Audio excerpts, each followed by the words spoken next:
And boy, if you want an example of everything that is wrong with politics and local body politics across this nation, come to Wellington.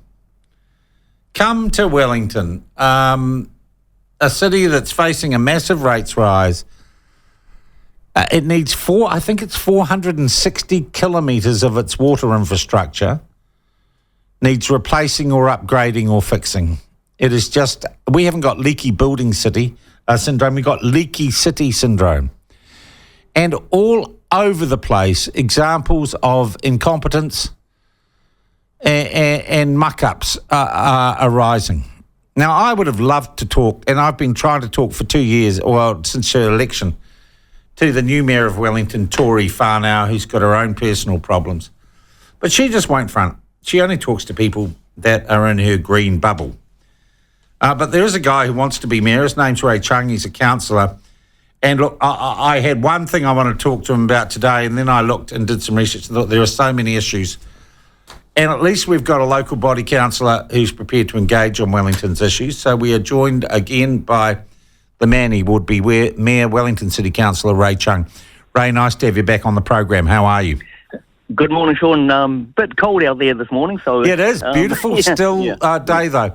Look, first thing I want to get into, Ray, is you have joined a chorus of those who are saying council officers may be trying to scare people like you, councillors, into selling the council shares in the airport by claiming that if the shares are not sold, there will be a credit downgrade for Wellington City Council.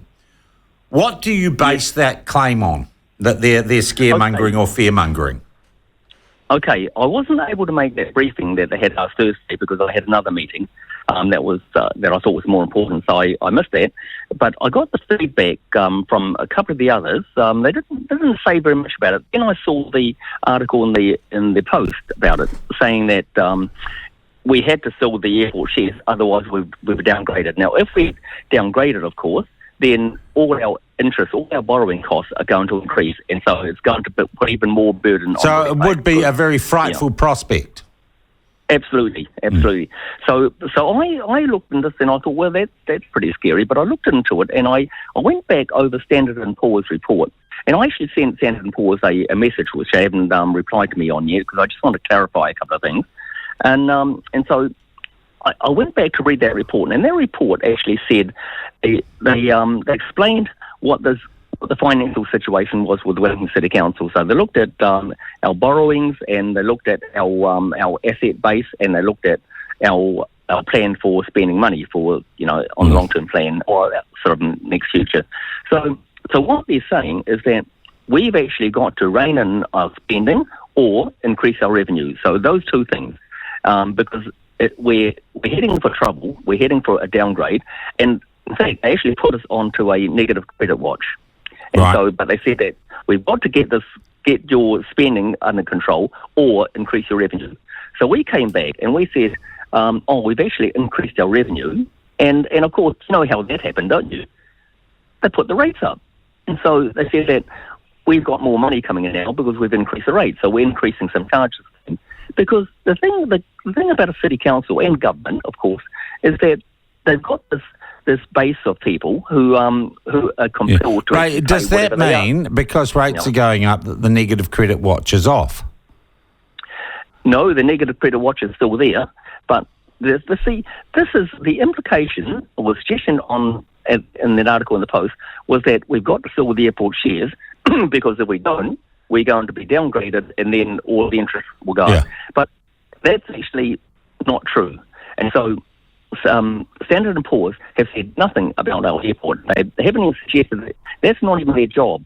All their job is to look at the numbers that the council actually has. Okay. And so it's nothing to do with the airport, but they're still saying the same thing, that we've got to cut down on our... Are you accusing the council officers, therefore, of pursuing a political agenda by fearmongering? Somebody certainly is, and of course there are only two people there, and I actually went back to... Who are the two people that could do that? The Barbara McKerrow and Andrea Reeves. Now, I went back. I have a lot of time for Andrea. She's always been very, very good and very helpful with me. So I went back to her over the weekend, and I asked her for details on this, and I asked her if this was actually correct, what the post actually said, because Ray. And what did she say, Ray? She came back with. She didn't actually say specifically, but she said that we've got to get our books in order. We've got to get our spending under control. Yeah. We've got to get our revenue, and exactly the same as what Standard & Poor's said. But she didn't mention anything about the airport. Okay, all right. And Right, so- I want to move on. I want to move on to a $55 million mistake the council's made on Thornndon Quay.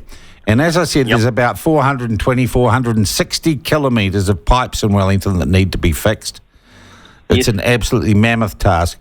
But there was a redevelopment planned as part of some roading renewal on Thornndon Quay.